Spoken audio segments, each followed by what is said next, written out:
Welcome to another deep dive.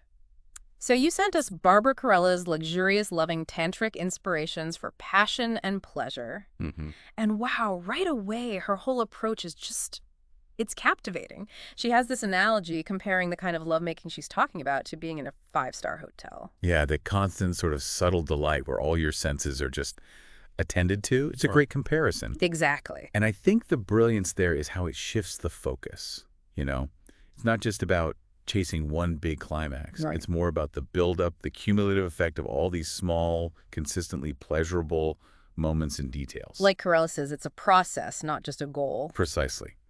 This luxurious loving, as she calls it, isn't really a destination you just arrive at. It's more like an ongoing practice.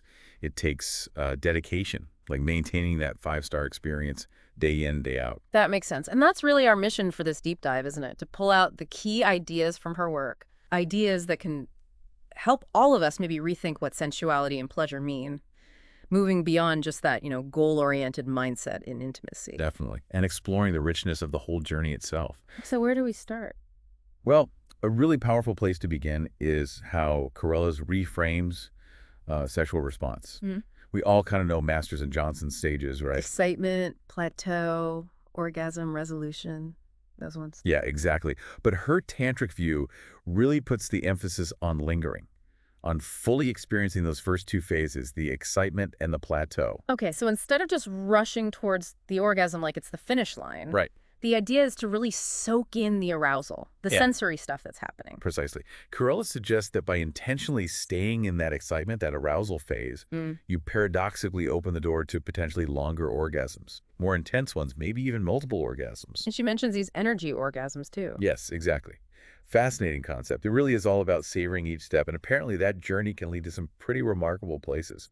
Okay, so let's unpack this. Maybe start with something really fundamental, like um, breath. We do it all the time, but probably don't think about it much in this context. Yeah, absolutely. Expanding on that idea of the journey, Corellis presents breath as like a foundational key.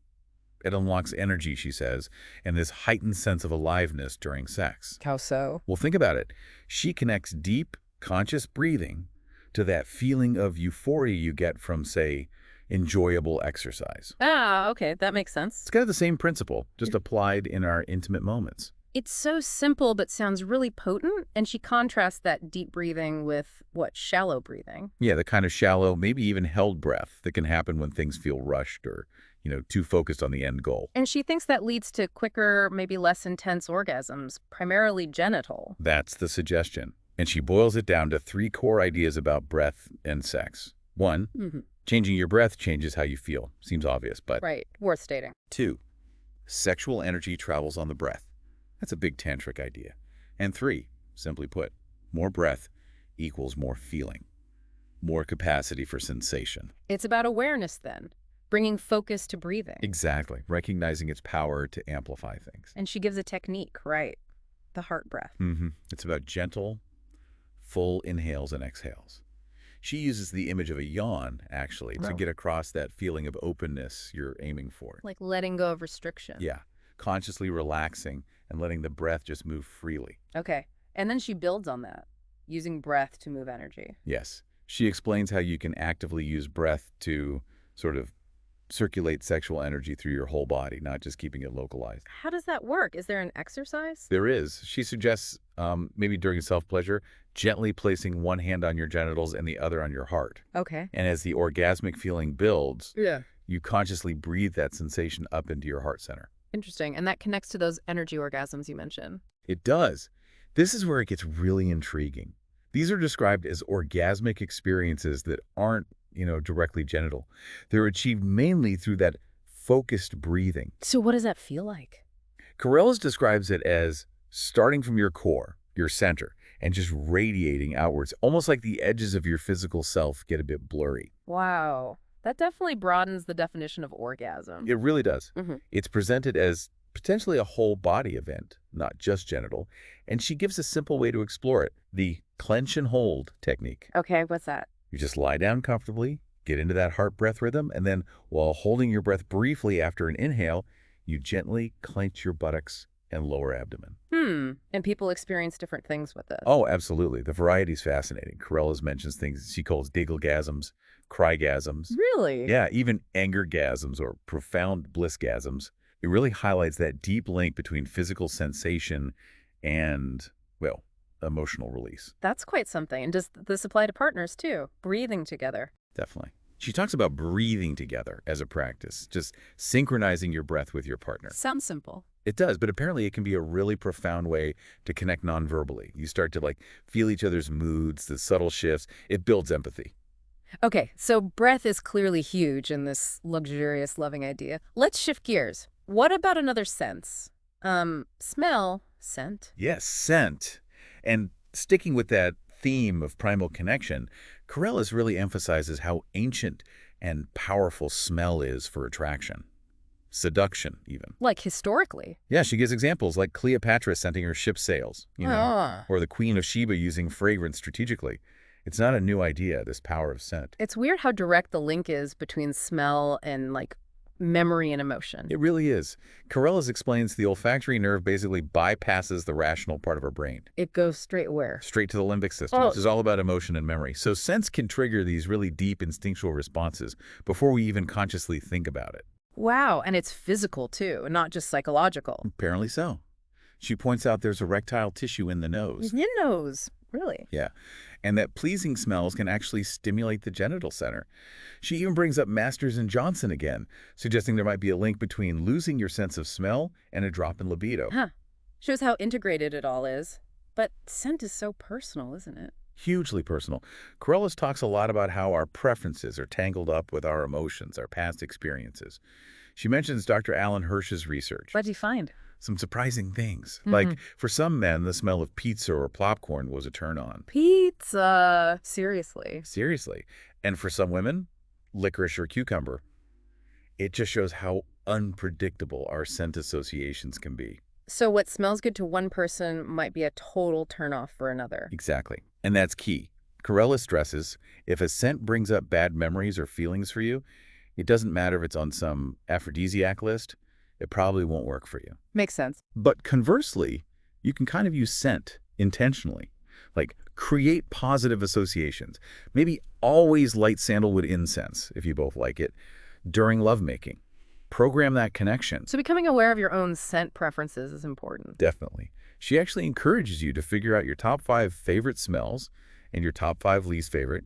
It's a cool exercise in self-awareness and fun to share with a partner, too. Does she list traditional aphrodisiac scents? Oh, yeah. She goes through the classics. Yeah. Musk, sandalwood, which she links to spirituality and intuition. Okay.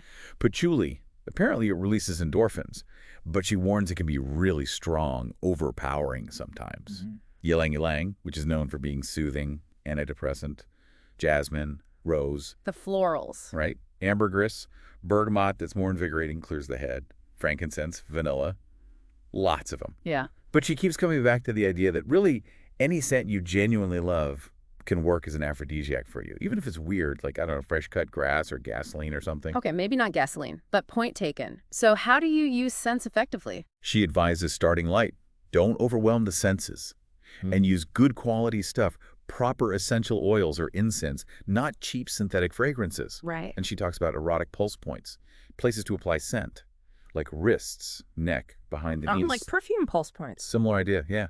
And also perspiration points between the breasts, the groin, underarms, places where scent can mingle with your natural body heat. Which brings up another point, our own natural scent. Exactly. Corellis actually highlights that fresh perspiration, fresh being the key word, is a proven attractant. We each have a unique odor print. Influenced by diet, hormones, all sorts. All sorts of things, including pheromones, yeah. And she encourages something really intimate, just gently smelling your partner's freshly washed skin, appreciating their unique natural scent. That's quite a powerful idea, that our own bodies naturally have this allure we might overlook. It really is. A reminder that we don't always need external things. Okay, so we've covered breath, we've covered scent. What about sight? The way we look, the way we see, gaze. Yes, gaze. And building on that idea of inner awareness and appreciating the natural, Corellis talks about a different way of seeing, both ourselves and our partners. How so? She introduces this practice called soft eyes, gazing.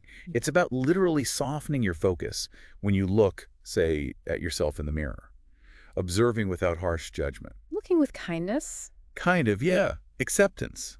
She suggests an exercise. Look into your own non-dominant eye in the mirror, put a hand on your heart.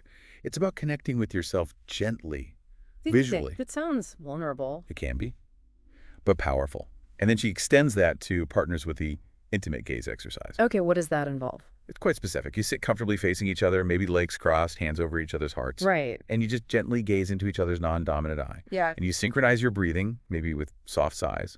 The aim is to create this bubble of safety and really deep connection. That sounds intense. And I guess it ties into body image stuff. Absolutely. Corellis addresses that directly. That negative self-talk about how we look can be a huge barrier to intimacy. For sure. But she emphasizes, your lover's already attracted to you. Those little things you fixate on often just vanish in moments of real connection and intimacy. They don't see them the way you do. That's a good reminder. Does she suggest ways to appreciate the body more? Visually. She does, playful ways. Mm-hmm. One is sensuous undressing, treating it like a slow, mindful dance rather than just taking clothes off quickly. How does that work? One partner slowly, mindfully removes the other's clothes, focusing on gentle touch, caresses. And the other partner just receives it, relaxed, surrendered. It shifts the focus from flaws to the beauty of the body being revealed. I like that. Slowing things down. Yeah.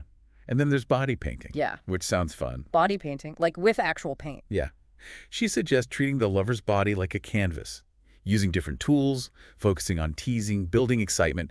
She suggests all sorts of acrylic craft paint, finger paint bath soap. A bath soap. Yeah. Or even glow-in-the-dark paint. And she suggests maybe blindfolding the partner being painted. Oh, to heighten the other senses. Touch, imagination. Exactly. Makes it less about the visual outcome and more about the sensation. Cool idea. What else? For those who really struggle with body image, she brings up erotic photography. How could that help? Done playfully, mindfully, and with clear boundaries, she suggests it could be a way to reclaim your own image, to see yourself through a lens of arousal and self-acceptance rather than criticism, building sexual energy that way. Okay, interesting. Now, shifting from seeing the external body, what about our internal visuals? Fantasies. Right.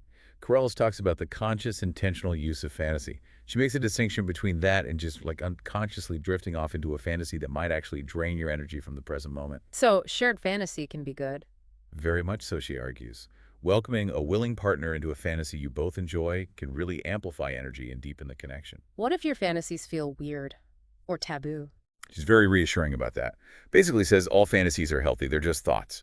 It's about exploring that inner world without judging yourself. Mm-hmm. And then seeing if maybe parts of them could translate into real-life erotic play, if you both wanted. Like maybe light bondage or role-playing as strangers or trying sex outdoors, things like that. So explore your imagination, but also maybe try to stay present sometimes, like during self-pleasure. Yeah, she encourages focusing on the actual physical sensations happening in your body Yeah. rather than always relying on a mental fantasy narrative. Feel what's actually going on. Got it. And there was one more thing related to sight, the third eye. Ah, yes, the third eye. It's a tantric concept, that Yeah. non-physical eye between the eyebrows associated with intuition, inner vision. Okay. And she describes the third eye kiss, just a gentle kiss or touch to that area, as a way to subtly send or share sensual energy to that intuitive center. So it connects physical intimacy to something deeper, more intuitive.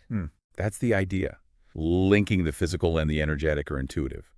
So yeah, through exploring breath and scent and this mindful gaze, Corellis really maps out a path towards lovemaking that's super sensory, really present, and rich in connection. Absolutely. And that's really just scratching the surface of what Corellis covers in Luxurious Loving, but it definitely highlights her main point, doesn't it? That if we shift away from just chasing a goal in sex, Yeah.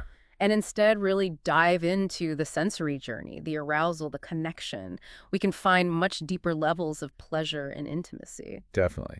And for everyone listening, maybe just take some time to think about these ideas. Perhaps try out one small thing we talked about, focusing on breath, noticing scents, trying that softer gaze. No pressure, right? Just explore. Exactly. At your own pace. Even small steps towards being more mindful and sensory can feel really good. Okay, so on that note, here's a final thought to maybe chew on. How might bringing this kind of mindful sensory awareness into your intimate life How might that ripple outwards? Could it enrich other parts of your life, your relationships, in ways you don't expect? Hmm. Definitely something to ponder. It is. Thanks for taking this deep dive with us.